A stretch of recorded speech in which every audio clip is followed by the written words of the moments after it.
నా కష్టం అందో, ఇల్లాలికున్న గొప్పతనం అదే. ఆయన ఎప్పటికీ గట్టున పడతారండి అంటే ఇది చూడండి. అందులో ఈ ఆధ్యాత్మిక జీవనంలో ఉన్న వాళ్ళకి ఈ ఈ స్పర్శ ఎక్కువగా ఉంటుంది. ఏదో చాలా కష్టాల్లో కూరుకుపోయినటువంటి దంపతులు ఏదో ఇలా ఇబ్బందుల్లో ఉండిపోయామండి, దాంట్లోంచి నేను ఎలా బయటకు వస్తానంటాడు భర్త. ఆవిడ అలా అందో.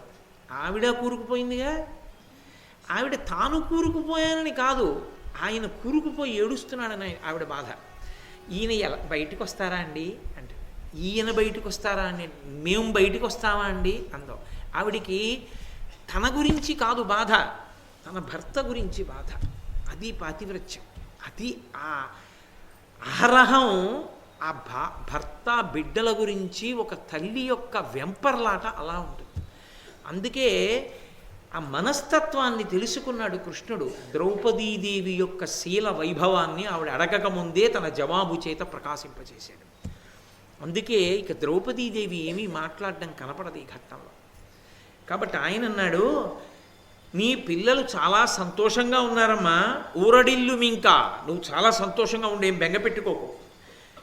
దేనికి బెంగ పెట్టుకోకు? పిల్లలంతా బాగున్నారని చెప్పిన తర్వాత ఇంకా బెంగ మాట ఎందుకు వచ్చింది? భర్తల కోసం.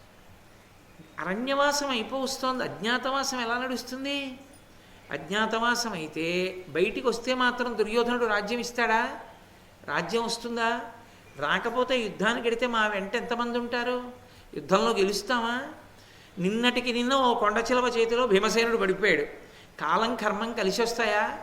గెలుస్తామా? రాజ్యం వస్తుందా? వీళ్ళు ఇలా అడవులు పట్టుకుని కూర్చోకుండా ఇంత పరాక్రమం ఉన్నవాళ్ళు వాళ్ళకి తగినట్టు సింహాసనం మీద ఉంటారా? ఇది ఆవిడ కడుపులో బెంగ. అందుకని ఒక్క మాటతో తేల్చాడు. కృష్ణుడు ఒక మాట అంటే ఆవిడికి నమ్మకం. కాబట్టి ఆయన అన్నాడు, ఉజ్వలోన్నతుల పెంపారగాల అనతి దూరమయ్యే. అమ్మా, ఉజ్వలోన్నతులు, ప్రకాశించడంలో ఉన్నతులైనటువంటి వారు ఈ పాండవులు ఇంక ఎంతో కాలం ఇలా మసకబారిపోయి అరణ్యంలో ఉండరమ్మా. వాళ్ళు ప్రకాశించి సంతోషంగా ఉండే కాలం దగ్గరకు వచ్చేస్తుంది. అంటే అరణ్యవాస అజ్ఞాతవాసాలు పూర్తయిపోయి వాళ్ళు పట్టాభిషేకాన్ని పొందేటటువంటి రోజు దగ్గరికి వచ్చింది. ఎంతో సంతోషించారు. ఆ శ్రీకృష్ణ భగవానుడి మాటలు విని పాండవులు, ద్రౌపదీదేవి కూడా ఊరడిల్లారు. ఈలోగా అకస్మాత్తుగా మార్కండేయ మహర్షి వచ్చారు. మిగిలిన మహర్షులు ఒకెత్తు, మార్కండేయ మహర్షి ఒక్కరూ ఒకెత్తు. ఎందుచేత అంటే ఆయన ఎన్ని యుగాలు చూశాడు, ఎన్ని కల్పాలు చూశాడు, ఎన్ని కల్ప సంధులు చూశాడు, ఎన్ని ప్రళయాలు చూశాడు, ఎన్ని ప్రళయాల తర్వాత పరమేశ్వరుడు ఎక్కడ ఎలా పడుకుంటాడో చూశాడు. అందుకే ఆయన నోటి వెంట ఏదైనా వచ్చింది అంటే ఇక దానిని మించిన సత్యం లోకంలో ఇంకోటి ఉండదు. వేదాంతములన్నీ చదువుకుంటే వచ్చేటటువంటి సారమేదో అది మార్కండేయ మహర్షి నోటి వెంట వచ్చేటటువంటి మాటలు. విశేషం ఏమిటంటే మార్కండేయ మహర్షి మాట్లాడుతున్నప్పుడు ధర్మరాజు గారు ఏ ప్రశ్నలు అడుగుతాడో ఆ ప్రశ్నలు ఆనాడు ధర్మరాజు గారికి కావు, ఎప్పటికీ ఎవరికైనా అవే ప్రశ్నలు. మార్కండేయ మహర్షి ఏ జవాబు చెప్తారో ఆ జవాబు మనసులో పట్టుకున్నవాడు ధన్యుడు. వాడి జీవితాన్ని దిద్దుకుని ఈశ్వరుడి వైపుకి నడవడం వాడికి తెలిసిపోతుంది. అందుకే మార్కండేయ మహర్షి రావడమే శుభశకునం. ఆయన రాగానే గబగబా వెళ్ళారు, అర్ఘ్యపాద్యాదులు ఇచ్చారు, ఆయన్ని కుశలం అడిగారు, గౌరవించారు, పూజించారు, కూర్చోపెట్టారు. కూర్చోపెట్టి కృష్ణ పరమాత్మ అన్నాడు, మీకు తెలియని విషయం లేదు. ఎందుకని? అంతటి శాశ్వతులు సనాతనులు వాళ్ళిద్దరే. ఒకటి కృష్ణుడు, రెండు మార్కండేయుడు, వీళ్ళిద్దరే. ఎందుకనంటే వాళ్ళిద్దరికే తెలుసు అన్నీ తప్ప ఇంకా మిగిలిన వాళ్ళందరూ ప్రళయంలో వెళ్ళిపోయేవాళ్ళే. ఎన్ని ప్రళయాలైపోయినా కూడా ఉండిపోయేటటువంటి వాడు కృష్ణ భగవానుడు, ఎన్ని ప్రళయాల తర్వాత ఉండేవాడు మార్కండేయుడు. వాళ్ళిద్దరూ కలిశారు అక్కడ.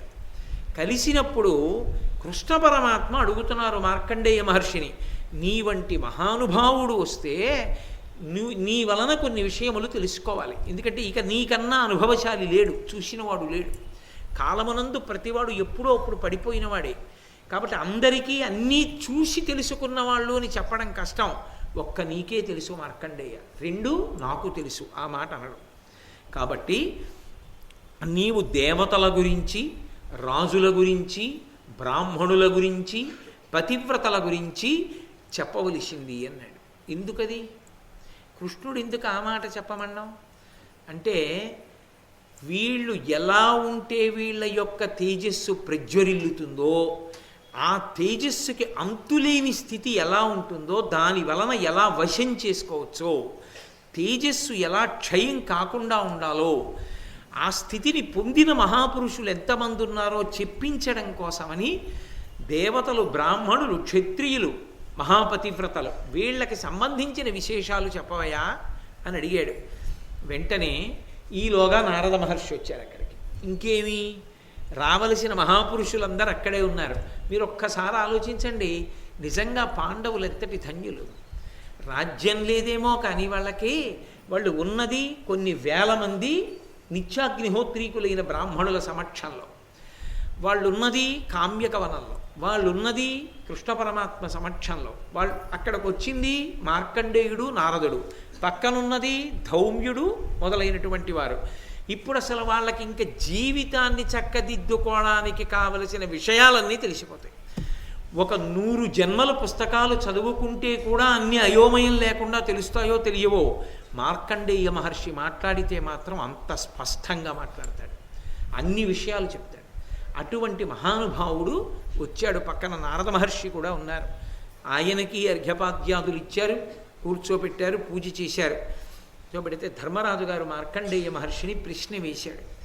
అన్నాడు, కడగి ధర్మముతోడ నడచచు ఏమిట్లు దందడి దుఃఖంబు పొందుటయును, ఏపున ఎప్పుడూ పాపంబు చేయుచు ధృతరాష్ట్రతులు సుఖోన్నతులగుటయును, కని ఈ విపర్యమునకు నేనూహింతు బాయక నరుడిపుడు చేయు కర్మమున ఫలమిందు పొందునో పరలోకంబునందు పొందునో ఇందునందుగనునో, విశ్వకర్త అయిన ఈశ్వరుగానని పురుషు కర్మఫలము పొరయకున్నే ఎడలితోన కృతము వెడలిపోవునో, ఇది తెలియవలయు నాకు అలఘు పుణ్య. ఆనాడు ధర్మరాజు గారు అడిగాడు. ఈనాటికి ఈ ప్రశ్న ఎందరి మనసుల్లోనో. అందుకే ఆరణ్య పర్వం ప్రశ్నోపనిషత్తు.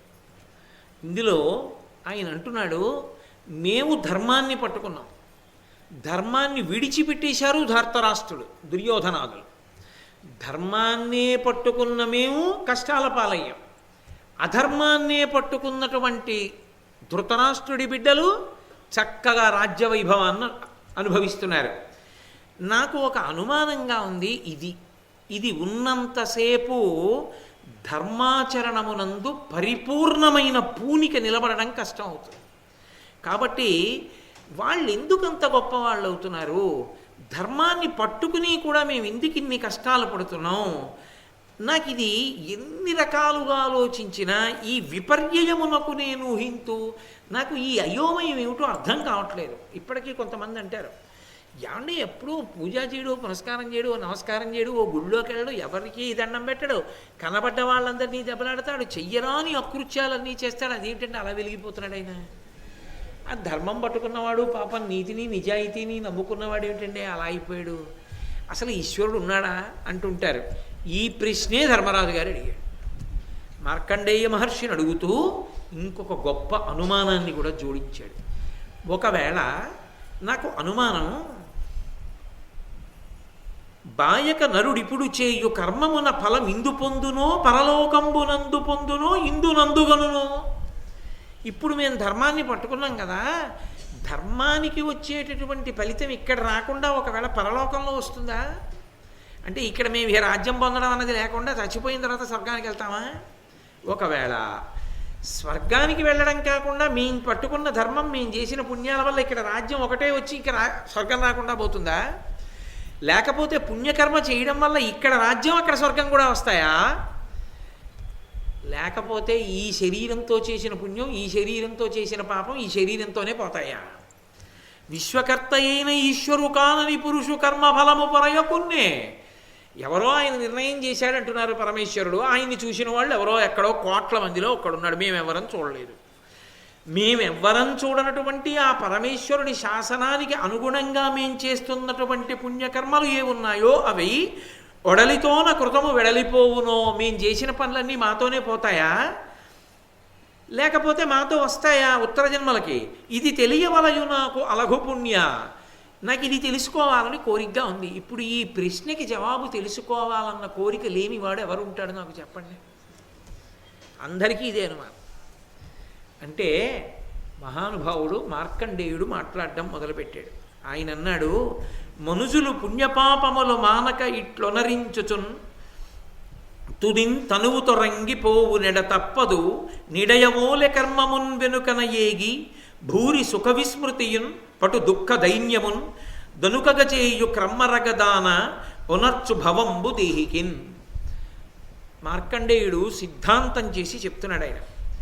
ఓ ధర్మరాజా, నేను చెప్పిన విషయాన్ని బాగా పట్టుకో. ఈ ప్రశ్న ఎప్పుడు ప్రారంభమైందో చెప్పనా? మొట్టమొదట బ్రహ్మగారు సృష్టి చేసినప్పుడు మనుష్యులకు ఈ ప్రశ్న రాలేదు. ఎందుకు రాలేదు అంటే, భగవంతుడు సృష్టి చేసి మీరు ఇలా బ్రతకండి అని కూడా చెప్పాడు. తండ్రి బిడ్డల్ని కంటాడు, కానీ ఒరే మీ ఇష్టం వచ్చినట్టు చేసుకోండి అని వదిలేయుడు పశ్చిమ దేశాల్లో లాగా. ఒరే ఇలా ఉండండి అని చెప్తాడు. ఇలా చదువుకోండిరా, ఇలా ఉండండిరా అంటాడు. ఇలా ఉండండిరా అని తండ్రి ఎంతకాలం చెప్పగలడు? ఎంతకాలం ఇలా చేయి చూపించగలడు? మహా అయితే ఓ 16-18 ఏళ్ళు వచ్చే వరకు. ఆ తర్వాత తండ్రిని చెయ్యి పెట్టి తోస్తే తండ్రి పడిపోతాడు, కొడుకు నిలబడతాడు. ఇక తండ్రి ఏం చెప్తాడు? తండ్రి చెప్పినది కొడుకు వింటే కొడుకు పాడైతే తండ్రి తప్పు, తండ్రి చెప్పినది విని పాడైన కొడుకు ఉంటాడు. కానీ పరమేశ్వరుడు చెప్పినట్టు బ్రతకడం వస్తే మనిషి పాడై ఉండేవాడు కాదు. మొట్టమొదట్లో ఈశ్వరుడు మనుష్యుల్ని సృష్టించి ఇలా బ్రతకండి అని వేదం ఇచ్చాడు. వేదంలో ఎలా బ్రతకమని చెప్పారో మనుష్యులందరూ అలాగే బ్రతికారు. అలాగే బ్రతికారు కాబట్టి వాళ్ళు ఎప్పుడు నిర్మలమైనటువంటి మనస్సుతో ఉండేవారు. మా ఇష్టం వచ్చిన పని మేము చేయలేదు, వేదంలో ఎలా బ్రతకమన్నారో మేము అలా బ్రతుకుతున్నామని నిర్మలమైన మనస్సుతో ఉన్నారు. ఎప్పుడూ సత్యం పలికేవారు. దాని వలన జ్ఞానమును కలిగి ఉండేవారు. దేవతలతో పాటే వాళ్ళు కూడా ప్రయాణం చేస్తూ దేవలోకాలకి వెళ్ళి వస్తూ ఉండేవారు. అంతేకాదు కొన్ని వేల మంది కొడుకుల్ని కనేవారు. కొన్ని వేల సంవత్సరములు ఈ భూమి మీద బ్రతికారు. దశరథ మహారాజు గారు 60,000 సంవత్సరములు బ్రతికాడు. వాళ్ళు కామమునకు క్రోధమునకు వశులయ్యేవారు కాదు. కానీ క్రమక్రమంగా మనుష్యుల యందు ఎటువంటి పద్ధతి బయలుదేరిందంటే, భగవంతుడు చెప్పినట్టు మేమెందుకు బతకాలి అని వేదాన్ని పక్కన పెట్టేసి ఎవడిష్టం వచ్చినట్టు వాడు బ్రతకడం మొదలుపెట్టాడు. వేదంలో ఏం చెప్పారో అలాగే బ్రతుకుతామన్నవాడు లేడు. ఎవడి చిత్తం వచ్చినట్టు వాడు బ్రతకడం మొదలుపెట్టాడు. ఎప్పుడైతే అలా బ్రతకడం మొదలుపెట్టారో మనస్సునందు నైర్మల్యము దూరమైపోయింది. కామక్రోధ లోభమద మోహమాత్సర్యములకు అరిషడ్వర్గములకు వశులైపోయారు.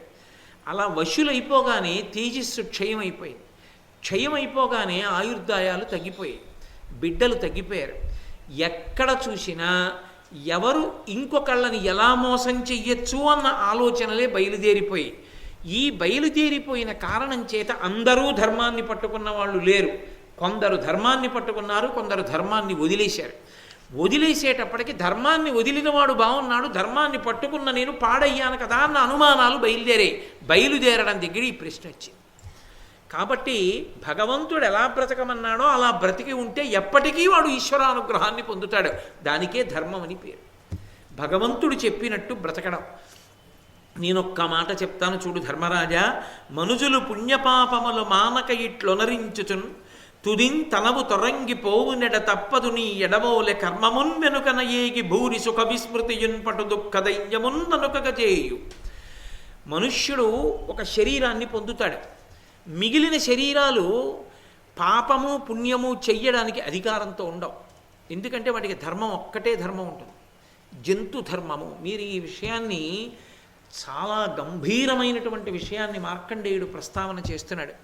అసలు నా ఉద్దేశ్యంలో అయితే నేను గొప్ప కోసం చెప్తున్నాను అనుకోకండి, నేను ఒక యథార్థం చెప్తున్నాను.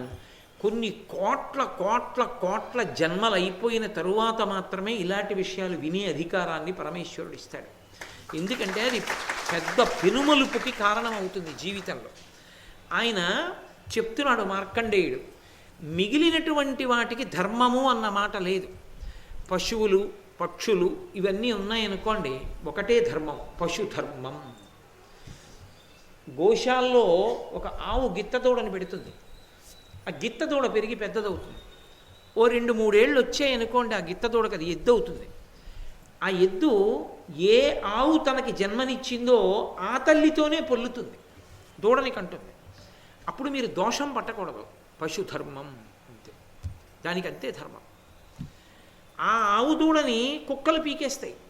మన గోశాలలో ఉంది ఇప్పుడు ఒక దూడ, కొత్తగా పుట్టినటువంటి దూడని కుక్కలు పీకేసి చెవు కొరికేసాయి, పడగొట్టి చంపైపోతే ఇక్కడ ఉన్న పెద్దలు ఎవరో ఆ కుక్కల్ని తరివేసి అది ఎక్కడ పుట్టిన దూడో ఏమిటో తెలియకపోతే తీసుకొచ్చి మన గోశాలకు అప్పచెప్పారు.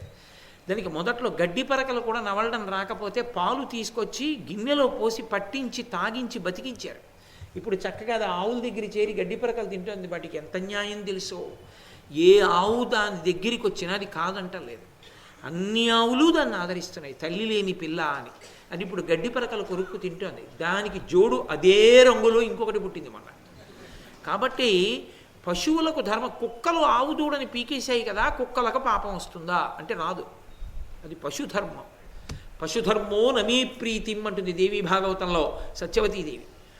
పశువులకు ధర్మం ఒక్కటే, దానికి ఏ ఆలోచన వస్తే అది చెయ్యవచ్చు. అందుకే పాపము పుణ్యము దానికి లేదు. కుక్క పందిపిల్లని పీకేస్తే కుక్కకి పాపం వస్తుందా అంటే రాదు. కారణం దానికి పశుధర్మం. అది ధర్మం మారేది ఎవరికంటే మనుష్యులకు. మనుషుడి ధర్మం పశుధర్మంలా ఉండదు, అస్తమానం మారుతుంది. నేను అస్తమానం మీతో ఈ విషయం మనవి చేస్తూ ఉంటాను. క్షణక్షణం మారిపోతూ ఉంటుంది. నేను ఇంటికి వెళ్ళి కూర్చున్నాను అనుకోండి, ఏదో నా మనసుకి తోచినవి ఏవైనా మాట్లాడచ్చు నా భార్యా బిడ్డలతో. నేను ఇక్కడ కూర్చున్నాను అనుకోండి, అలా మాట్లాడకూడదు. వేదము యొక్క చట్రములోకి ఏది ఇముడుతుందో అదొక్కటే మాట్లాడాలి తప్ప నా సొంతానికి తోచింది నా ఇష్టం వచ్చింది మాట్లాడే అధికారం నాకు లేదు. ఎందుకంటే నేను చెప్పింది శాస్త్రీయమని నమ్మి మీరు వింటున్నారు. వింటున్నప్పుడు నా వాక్కు అశాస్త్రీయంగా ఏదీ ఉండడానికి వీల్లేదు. శాస్త్రబద్ధము కానిది నా పుర్రెకి తోచింది నేను మాట్లాడకూడదు. అది శాస్త్ర విహితమైతేనే నేను చెప్పవలసి ఉంటుంది. ఇక్కడ ధర్మం ఇక్కడే, ఇంట్లో ధర్మం ఇంట్లో. నా భార్య ముందు నించుంటే నా ధర్మం వేరు, నా కూతురు ముందు నించుంటే నా ధర్మం వేరు, నా తండ్రి ముందు నించుంటే నా ధర్మం వేరు, నా కొడుకు ముందు నించుంటే నా ధర్మం వేరు. ధర్మం ప్రతి క్షణం మారేది, మనుష్యులకు మారుతుంది. ఓ ధర్మరాజా, ఆ ధర్మాన్ని పట్టుకోవలసినటువంటి వాడు మానవుడు. ఆ ధర్మాన్ని పట్టుకోవడానికి కానీ పట్టుకోకుండా ఉండడానికి కానీ అభ్యంతరం ఈశ్వరుడికి ఉండదు. ఎందుచేత అంటే ఈశ్వరుడు ఈ శరీరాన్ని నిర్మాణం చేసి బుద్ధినిస్తాడు, మిగిలిన ప్రాణులకు ఉండదు. బుద్ధినిచ్చి శాస్త్రాన్ని ఇస్తాడు. ఈ రెండిటితో పాటు గురువునిస్తాడు. బుద్ధి, శాస్త్రము, గురువు. నీకు తెలియదు, వేదం చదువుకోలేదు. శృతి తెలియకపోతే స్మృతి తెలుసుకో. స్మృతి తెలియదా, పురాణం తెలుసుకో. పురాణం కూడా తెలియదా, పెద్దల యొక్క ఆచారం ఎలా ఉంటుందో చూడు. పెద్దలు ఎలా ప్రవర్తిస్తారో అలా ప్రవర్తించు, శిష్టాచారం తప్ప అసలు నాకేమీ తెలియదు నా ఇష్టం వచ్చినట్లు ప్రవర్తిస్తాననడానికి మాత్రం అవకాశం లేదు. అయినప్పుడు భగవంతుడు నిన్ను బుద్ధి ఇచ్చి విడిచిపెట్టిన తరువాత నువ్వు ఏది చేస్తున్నా ఆయన జోక్యం చేసుకోడు, ఊరుకుంటాడు. ఊరుకుని సర్వోత్కృష్టమైన జన్మ మానవ జన్మ. ఇక్కడికి వచ్చిన తరువాత ఒక లక్షణం ఉంటుంది. దీనికి ఒక గొప్పతనం ఉంది. దీని గొప్పతనం ఏమిటంటే ఇంతకుముందు చేసిన పాపాలని దీంతో కడగచ్చు. అది ఇతర శరీరాలతో సాధ్యం కాదు. ఈ శరీరంతో నేను ఎన్నో పాపాలు చేశాను, గతంలో చేశాను కాబట్టే ఇప్పుడు ఈ శరీరంతో ఉండి నాకు కళ్ళతోడుంది. నేను గత జన్మలలో ఏవో పాపాలు చేశాను అనడానికి పరమ సాక్ష్యం నా కళ్ళజోడు. నా కళ్ళజోడు ఎందుకు రావాలి? నాకు కళ్ళజోడు లేకుండా చదవగలగాలిగా. ఈ కళ్ళజోడు కనపడలేదనుకోండి, ఏ కారణం చేతనైనా తబ్బిబ్బైపోయాను. ఏం కనపడుతుంది నాకు? ఏం చదువుకుంటాను నేను చదువుకోలేను, కుదరదు. యథార్థంగా ఒకసారి నాకు అలా జరిగింది. రైల్లో ప్రయాణం చేస్తున్నాను ఒక్కడనే. అకస్మాత్తుగా నా దగ్గరికి వచ్చి టీటీ అన్నాడు, మీకు ఏసీలోకి మారిపోయింది మీది, ఏదో అప్గ్రేడేషన్ జరిగింది, మీరు ఫలానా చోటుకి వెళ్ళండి అని రాసి ఇచ్చాడు. నేను ఎందుకో పడుకుండిపోయిన వాడిని ఈ కళ్ళజోడు ఎక్కడో పెట్టాను. గబగబా లేచి పెట్టి అవి పట్టుకుని వెళ్ళిపోయాను అవతల కోచ్లో. వెళ్ళిపోయిన బెర్త్ కోసమని టికెట్ మీద చూసా, కనపడలా. కళ్ళజోడు లేదురా అని మళ్ళీ వెనక్కి వచ్చా. కళ్ళజోడు వెతుక్కుందామంటే అందరూ లైట్లు ఆర్పేశారు. అప్పుడే ఆ బెర్త్ మీద ఇంకో ఆయన పడుకుండిపోయాడు. ఆయన కింద దూరి ముక్కలైపోయిందో తెలియదు, ఆ పౌచ్లో ఉండిపోయిందో తెలియదు. కళ్ళజోడు లేకపోతే నా బెర్త్ నెంబర్ కూడా నాకు కనపడదు. ఎలా అంటే, నేను ఎందుకు చెప్పానంటే ఈ ఉదాహరణ, కంటికి చూడగలిగిన శక్తి పరిమితం అయిపోబట్టి కదూ ఆ బాధ వచ్చింది. అది అలా ఎందుకు ఉంచలేదు ఈశ్వరుడు? మధ్య మధ్యలో నేను ఎందుకు ఇబ్బంది పడుతుంటాను? ఏదో చేసిన పాపం ఈ బలహీనత వల్ల పోతూ ఉంటుంది ఆ కష్టం రూపంలో. కాబట్టి చేసిన పాపాలు ఉన్నాయి, ఆ పాపాలని ఈ శరీరంతో కడగాలి. ఎలా కడగచ్చో తెలుసా? ఈ చేతితోనే ఇలా చూపించకు, ఈ చేతిని అని చూపించు, మీకేం పర్వాలేదు నేనున్నాను అని కనీసం మాట సాయించేయి. ఈ చేతిని ఆపన్నులకు అందించు, ఈ చేతిని ఇలా పెట్టు. అందుకే భగవంతుడు ఈ చేతిని ఎప్పుడూ కూడా ఇక్కడికి వచ్చేటప్పటికీ ఇలా పెట్టడానికి వీలుగా ఇలా వెడుతుంది తప్ప ఈ చేతిని ఇలా వెనక్కి వంచేయడానికి ఇక తిరగడానికి అవకాశం ఇవ్వాల. పాడైపోతావురా, ఇది వెనక్కి పోతే ఇలా ముందుకే వెళ్ళేట్టు చూసుకో, బతుకుతావు, బాగుపడతావు, గతంలో చేసుకున్న పాపాలు పోతాయి, ఇలా పెట్టడం నేర్చుకో అని. కాబట్టి ఇవి ముందు కొంగుతాయి శాస్త్రంలో. కాబట్టి శరీరంతో నువ్వు మళ్ళీ పుణ్యం చేస్తే శరీరంతో చేసిన పాపాలని తుడుచుకుంటావు. వాక్కుతో చేసిన పాపాలు ఉంటాయి, ఎవరినో నిందించావు, ఎవరినో బాధ పెట్టావు, నీ ఇష్టం వచ్చినట్లు మాట్లాడావు. ఇప్పుడు ఆ పాపాలన్నీ నోటితో మాట్లాడుతున్న మంచి మాటల వలన పోతాయి. గతంలో మనసుతో ఏవో పాపాలు చేశావు, ప్రత్యక్షంగా చేయకపోయినా వాడిని పట్టుకు కొట్టేస్తే నిజంగా వాడి ముక్కు వెంట నెత్తురు కారిపోతే అని మనసుతో ఊహించావు. ఇప్పుడు మనసుతో మంచి పని చెయ్యి. నువ్వు శరీరంతో వెళ్ళకపోయినా హోర్ర వానబడుతోంది.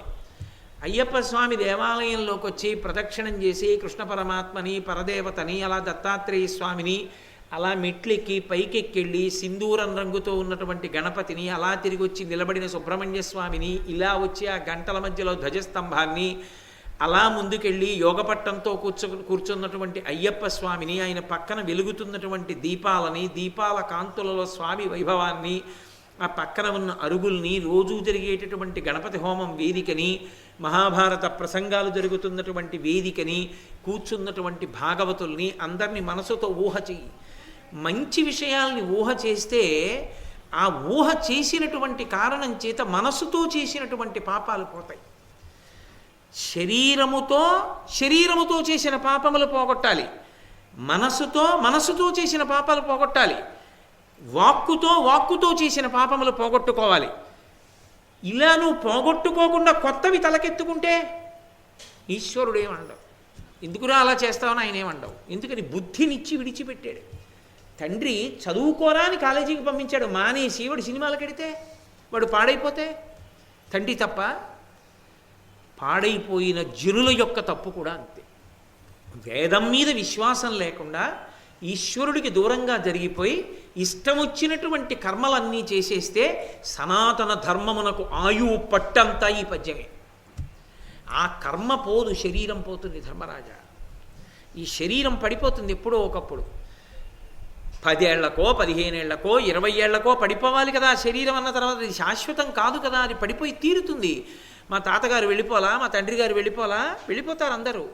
కాబట్టి శరీరం వెళ్ళిపోతుంది. కానీ శరీరం ఉండగా నువ్వు చేసిన కర్మ పోదు, ఆ ఫలితం వస్తుంది.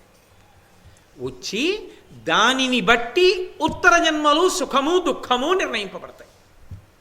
సుఖం అంటే ఇంకా పైకి ఎక్కాలా, ఇక ఎక్కడానికి అవకాశం లేకుండా జారిపోవాలా, ఇక కర్తృత్వాధికారం ఉండదు, ఇక పాపము పుణ్యము చేసే అధికారం ఉండదు. ఉండకుండా పోవడమే మిగిలిన శరీరాల్లోకి వెళ్ళిపోవడం. ఇప్పుడు ఓ పిల్లి పరిగెత్తుకుంటూ ఇలా వచ్చేసింది అనుకోండి, గబగబా లేచి బయటికి తోలేస్తారు.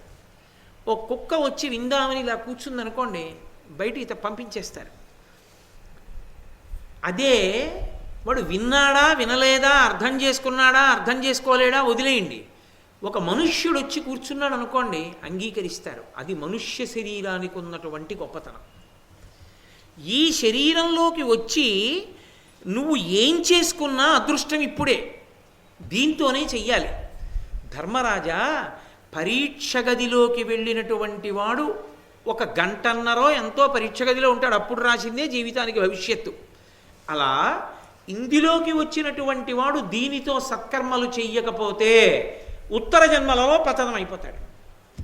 దీంతో మంచి పనులు చేశాడు, దీంతో మంచి పనులు చేసిన వాడు ఎవరున్నాడో వాడు సద్గతులకి వెళ్ళిపోతాడు, వాడు మంచి గతులకి వెళ్ళిపోతాడు.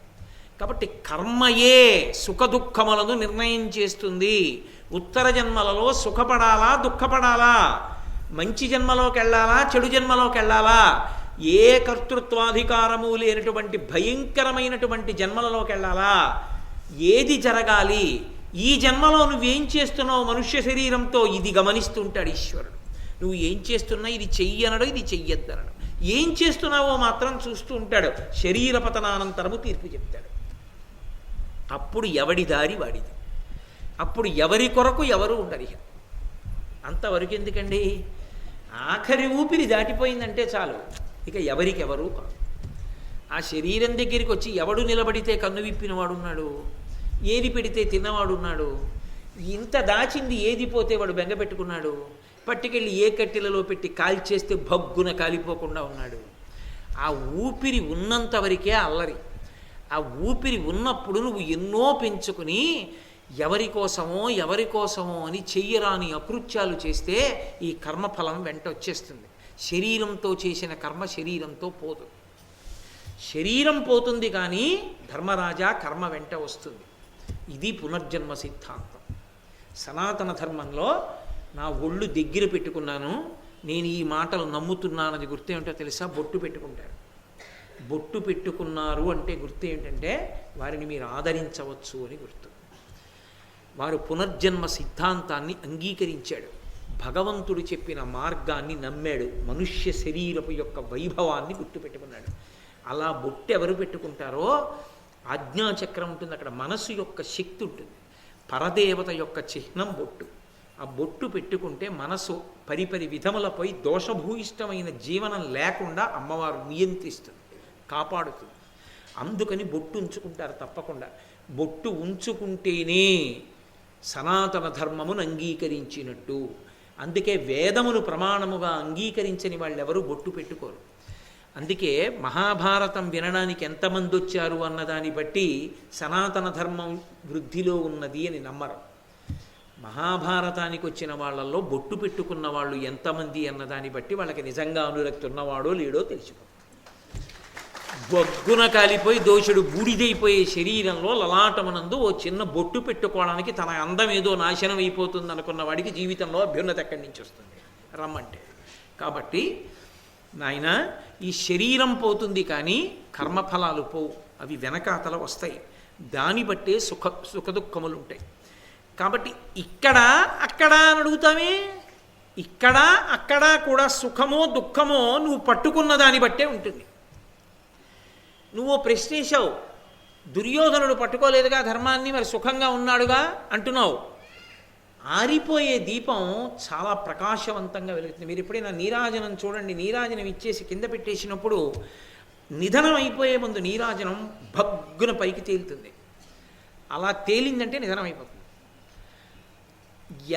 ఎవడు తన యొక్క అధర్మాన్ని అనుభవించడానికి సిద్ధపడిపోతున్నాడో, ఇక కింద పడి పైకి లేవడో, ఇక వాడి ప్రయాణం కిందకో, వాడు కర్పూర జ్యోతి ఆఖరణ వెలిగినట్టు ఒక వెలుగు వెలుగుతాడు.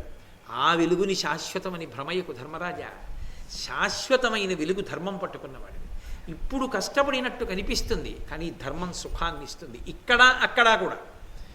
కానీ అది పట్టుకోని వాడు ఇక్కడ అక్కడ కూడా సుఖపడడం సరికదా. కీర్తివంతుడు కాలేడు, వాడిని ఆదర్శంగా ఎవరు చెప్పరు. కాబట్టి ధర్మరాజా అన్న పేరు ఎందరో పెట్టుకు